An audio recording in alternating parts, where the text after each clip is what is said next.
guys, so today I'm here with a video for you on a couple of the Wet n Wild palettes that I picked up in my haul that you just saw recently. I'll link that up in like the cards or wherever, and I'll link it down below because I'm not sure I'm going to be able to figure out how to link things in the cards. I'm not that computer savvy. But in the haul you saw me pick up two Wet n Wild Shadow Icon, you know, whatevers, the palettes, like the 8-pan palettes. And I know I'm not going to be able to give like a super in-depth, like, all the palettes are good. I'm not going to be able to tell you that. But one of my friends told me that they would like to see a swatch of the Comfort Zone, so I figured I have two of the palettes, I might as well stick them both in the same video.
Tell you a rundown about the palettes.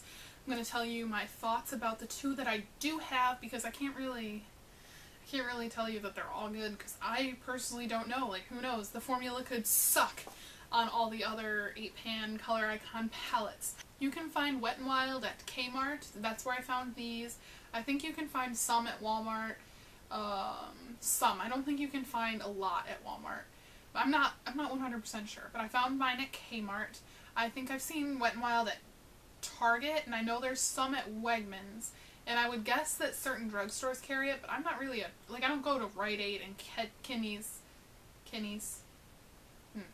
I don't really go to Rite Aid and Kinney's and Walgreens. Like, I don't have a Walgreens in my area. I don't have a CVS in my area. So I'm pretty much stuck with Rite Aid and Kinney's. And I don't really go there very often because they're kind of out of my way. Now, the Petal Pusher, you saw me do the swatches. Would I run out and buy it right now? No. Would I probably purchase again? Probably not. Only because I wasn't super impressed with the purples.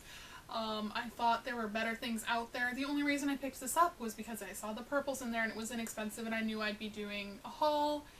And, I mean, I'm always up for trying new things, and I thought maybe I should try the purples in here. Now, they weren't fantastic. They weren't horrible. I would say, like, you know how you get some palettes and some colors you're like, oh my god, yes, I wish that, like, I could rub this all over my body. I did not get that with any of these colors in here. Now, there are colors that are better than others, like the more sheeny foiled looking ones were better. And for this palette, it was this one right here, and really only this one in this palette that I would, like, if this came in a single, I'd buy this in a single, but other than that, I'd probably skip the rest of these, because this one's pretty much a black shadow with glitter in it, and once you, like, rub off the glitter, like, the glitter doesn't show up very much. Once you rub off the glitter, you're pretty much getting a black shadow. So why wouldn't you just buy a straight up black shadow? This one is very similar to this one. There's not much of a difference once you swatch them. This one pretty much was pink glitter all over the place, and it didn't really show up, and I just didn't really like that shade. This one right here, this white-ish, it's like a whitey pink, powdery, it looks like baby powder. There's other shades that you can get for better. This one wasn't horrible. It's like a lilac purple. It wasn't awful. And these two, they were meh. Do you know what meh means? Like, is that, like, on a scale of 1 to meh, like, or, I guess meh to 10, but I wouldn't really, like, I wouldn't lose my mind over these. I have other purple shadows that I could use. I mean, they're not horrible. If I had this palette out and I was trying to do a purple look, I would use it. It's not horrible. It's usable. It's just not my favorite. Now, this Comfort Zone, on the other hand, these palettes are like $5. So, this Comfort Zone palette, I think it's worth buying this palette just for this bottom shade right here. Now, all the other shades are pretty decent in here, but this shade right here, hello, beautiful, stunning. I have never seen anything else, well, I've never owned anything else like it. It's beautiful, hands down my favorite shade in this palette. Yes, I'm losing my mind over it. This shade is stunning. It's more of a sheen and less of a glitter, which I think is what Wet n Wild tends to do best. After experimenting with a couple singles and these two palettes, and I also have like a little trio, I think the ones that have a sheen are the best formula they have. The mattes are decent, and the ones that have straight up glitter in them, they might as well have nothing in them. They might as well just be a plain shadow because the glitter comes right off. So, this palette is, or this shadow right here, stunning, beautiful, perfection, you know. This one is like the burnt green one, and I mean, once you swatch it on your hand, it looks like a grayish with a tiny hint of green. Not anything exciting, but, you know, it's a $5 palette, whatever. I mean, the formula is still decent. This green right here, it's beautiful, it's pigmented, it's just like a light spring green, so it's not really much that I can wear it out for, except maybe a lower lash line, and I'm experimenting, but other than that, on a regular basis, can't use it much, but it's pretty. This taupey color, stunning. It would be a beautiful, what is a beautiful? This taupey color right here would be beautiful on your lid, maybe your inner corner, but definitely I wouldn't be able to use it as a brow bone. Like, it suggests, like in Boston, these, it says brow bone eyelid crease definer. I don't know if I'd be able to use this as a brow bone highlight just because it's taupey and I'm afraid to look like a dead zombie. Are all zombies dead zombie? Okay. So right here you have this yellowy shimmer color, and I use this, I have this on my brow bone in my inner corner right now. It's pretty good. I mean, nothing I would lose my mind about, because I'm more of like, I love champagne-y, goldish colors for my lid and my brow bone. So, I mean, I have other colors that I like better than this, but because this is what I use every day, instead of getting out all of my colors, I use this, and it's fine. It works great. I think you'll like it if you have this palette. This peachy color right here, beautiful. It provides like a sheen, so it makes your lids look like wet. And like I told you, the ones that have like a sheen, I think work best.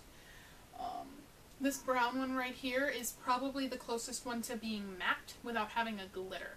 This one also has a little bit of a sheen, but it's, like I said, it's like the closest to matte. And it doesn't have the glitter in it like I told you I can knock off with a stipple brush. So I think this is gonna, like, I could probably get away with using this in my crease and it would be okay. So I just had to swatch this one really quick because I couldn't quite remember, and I think I couldn't quite remember because it wasn't super memorable. Now it looks kind of red. The camera probably doesn't pick it up. Probably does not pick any of this up very well. But it looks kind of like a reddy burgundy color, and it's got like glitter in it.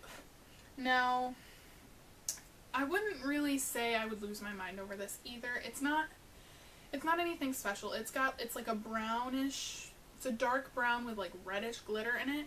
And I mean, theoretically you could pack this on and it would come out looking okay because it's not like the chunky glitter like in those darker colors in the Petal Pusher, but it's not anything special. It's a dark color, you know, whatever.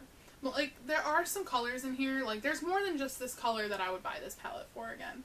Like I would buy it for this peachy color, and I'd also probably buy it for this taupe.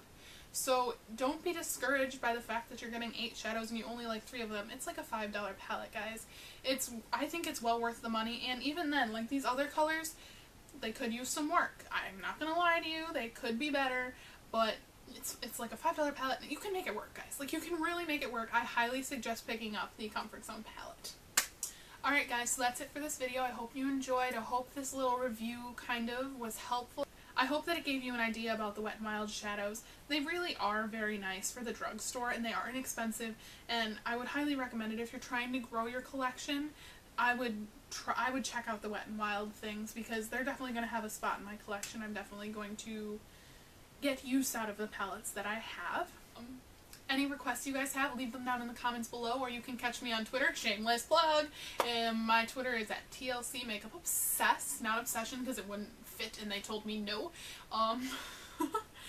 Find me on Instagram, I am at TLC Makeup Obsession, and I will catch you guys next time. Bye!